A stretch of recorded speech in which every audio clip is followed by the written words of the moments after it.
The new intern at the company had been bumming rides home with me every single day. Since we lived in the same direction, I never said anything about it. Until one weekend, well past midnight, when I was dead asleep and my phone rang. Her voice came through like a command. "I'm at Encore Karaoke Lounge. Get over here and take me home." I sat up, irritated. "It's 2 in the morning. Don't you think calling me to come pick you up is a little presumptuous? I'm not your chauffeur." She let out a cold scoff, dripping with arrogance. "My cousin is the HR director at the company. Driving me around is a privilege for you. Do what you're told, or I'll have him fire you." Oh, so she still didn't know I was the boss. When I didn't respond, Maureen Fox let out a smug little hum. "Scared now? Then get moving, and pick me up a hot milk on the way. I want it the second I get in the car." I listened to her barking orders, and I laughed. Maureen had started a month ago. I'd just come back from inspecting the factory floor that day, still in my work coveralls, and ran into her in the elevator right after she'd passed her interview. She wrinkled her nose, gave me a once-over, and instinctively put distance between us. Everyone at the company kept a respectful distance when they saw me, so I didn't think much of it. The next day after work, though, I was about to drive home when Maureen walked right up to my car, pulled open the passenger door, and sat herself down. Her tone was pure entitlement. "You're one of the factory technicians, right? I saw you drive past Lakeview Residences yesterday. That's where I live. Drop me off on your way." I was stunned. I opened my mouth to say something, but she'd already buckled her seatbelt and was snapping at me with that cold impatience of hers. "Let's go already. I'm in a hurry." She pulled out her phone and started scrolling, not sparing me another glance. She was new. I let it slide. It was on the way, so I drove her. When we pulled up to Lakeview Residences, she didn't say thank you.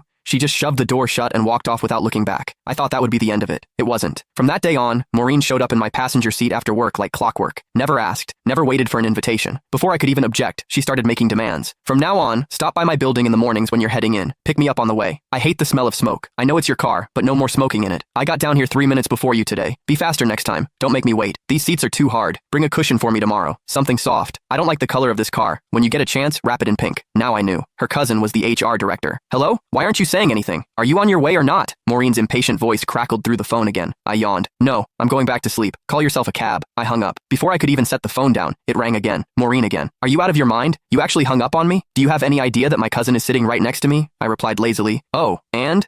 She let out a contemptuous scoff. "You don't even get it, do you? No wonder you're stuck doing grunt work at the bottom of the company. Let me spell it out for you. I brought my cousin and his whole family out tonight for karaoke and drinks, to thank him for getting me hired. If you had an ounce of sense, you'd get over here right now, settle the tab at Encore, then drive every single one of us home. Make a good impression on my cousin. Do a good enough job, and maybe I'll put in a nice word for you. One sentence from my cousin, and you'd be transferred out of the factory floor and into an office. Just like that." What a scheme. So she didn't just want a personal chauffeur, she wanted me to foot the bill too. I paused, then asked, testing the waters, "You're sure your cousin can get me promoted and reassigned with a single word?" But Maureen didn't hesitate for a second. "Obviously. Let me tell you something. Last month, some guy in the marketing department mouthed off to my cousin once. Just once. My cousin had him shipped off to the warehouse. The man had been with the company 6 years, and he didn't even dare make a peep about it. Gone. Just like that. So don't bite the hand that feeds you. My cousin's reach inside this company is beyond anything someone like you could imagine." I went quiet for 2 seconds. It hit me. Last month, there had been a solid veteran employee